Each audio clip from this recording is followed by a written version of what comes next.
मगरिब की नमाज पढ़कर निकला तो एक छोटी सी गुड़िया की आवाज आई। वो कह रही थी, बाबा बाबा। मैंने पलट कर देखा तो उस मासूम सी बेटी ने अपने बाबा की जूती बाजू में भरकर सीने से लगाई हुई थी और अपने बाबा को जूती देने जा रही थी। मैं ये हसीन मंजर देखकर दम बखुद रह गया। मैंने जबरदस्ती अपना रुख फेर लिया, क्योंकि ऐसा जज्बाती मंजर देखने के ताब नहीं थी। बेटियां कितना मुनफरद और लाजवाल रिश्ता है। मैं चाह कर भी अपने जज्बात को अल्फाज का रूप नहीं दे सकता। मुझे उस मासूम बेटी को देखकर उसकी अपने बाबा से, अपने बाबा की जूतों से मोहब्बत देखकर चंद साल पहले क्या वाक़या याद आ गया। अब्बा हजूर के एक दीराना दोस्त साहिब फराश थे। एक दिन मैं अब्बा जी को लेकर उनके ज़ियारत के लिए गया।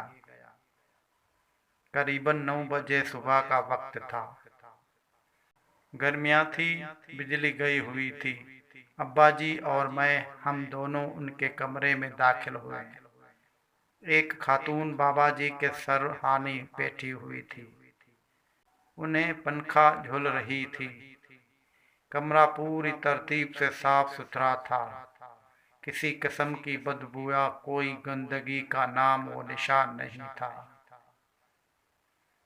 बाबा जी के कपड़े बिल्कुल साफ सुथरे, बिस्तर पर सफेद चादर। बाबा जी की जूती बशमूल चप्पल, बंद जूती और खसा पॉलिश और साफ सुथरी चारपाई के नीचे पड़ी थी। बाबा जी चल नहीं सकते, लेकिन उनकी जूती साफ सुथरी होने की समझ नहीं आई। अभी मैं ये सोच ही रहा था कि मोबाइल की बेल बजी। मेरी कॉल आ गई। मैं मोबाइल निकाल कर बाहर आ गया।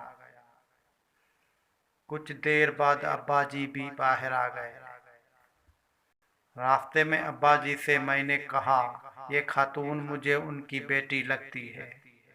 अब्बा जी मुस्कुराए और फरमाने लगे, ये हाजी साहब की छोटी बेटी है। हाजी साहब 2 साल से चारपाई पर है। उनकी ये बेटी सुबह बच्चों को नाश्ता देकर यहाँ आ जाती है। हाजी साहब की खिदमत में लगी रहती है, उनके कपड़ों को धोती है, हाजी साहब के सर की मालिश करती है।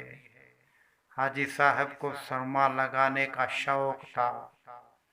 बदस्तूर उनकी बेटी रोजाना सुरमा भी डालती है। अलगर्द हर चीज को पूरा ख्याल रखती है। फिर वो 11 बजे अपने घर जाती है।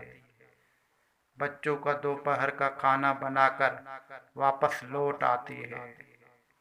बच्चे खुद ही खाना खा लेते हैं। फिर ये शाम को घर जाकर दिन के सारे बर्तन धोती है। शाम का खाना बनाकर बच्चों के हवाले करके वापस अपना अब्बा जी के पास आ जाती है। अक्सर वो रात को भी हाजी साहब के पास रह जाती है। लेकिन अगर उसका भाई छुट्टी आया हुआ हो तो फिर वो रात को नहीं आती। फिर रात को खिदमत की ड्यूटी भाई करता है। यूं वो पिछले 2 साल से मुसलसल मेके और पीके के दरमियान अपने अब्बा जी के लिए आ जा रही है।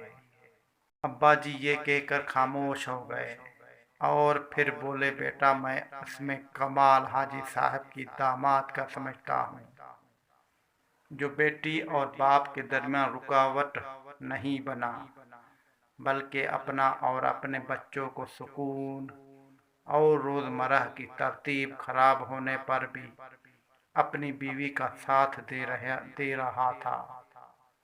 बहुत बड़ी कुर्बानी दे रहा है। बेशक बेटी अपने बाप के लिए बहुत कुर्बानी दे रही है, लेकिन उसके शोहर का साथ भी मिसाली है। अहबाब ग्रामी, बेशक बेटी का रिश्ता बहुत अनमोल, लाजवाल और मुनफरद रिश्ता है। बेशक बेटी का रिश्ता बहुत अनमोल, लाजवाल और मुनफरद रिश्ता है।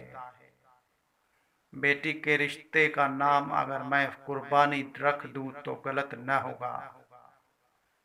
20-22 साल एक घर में पल कर, सपने देख कर, सुख और चैन पाकर, अपने बाबा और अम्मा के साया में जीकर, अपने बाप के एक हुक्म पर आंसू बहाती, सर झुकाए उस घर को जिसमें उसका सब कुछ था, उसका बचपन था, उसके सपने थे, अपने थे, सब कुछ छोड़कर आंसू बहाती रुखसत हो जाती है।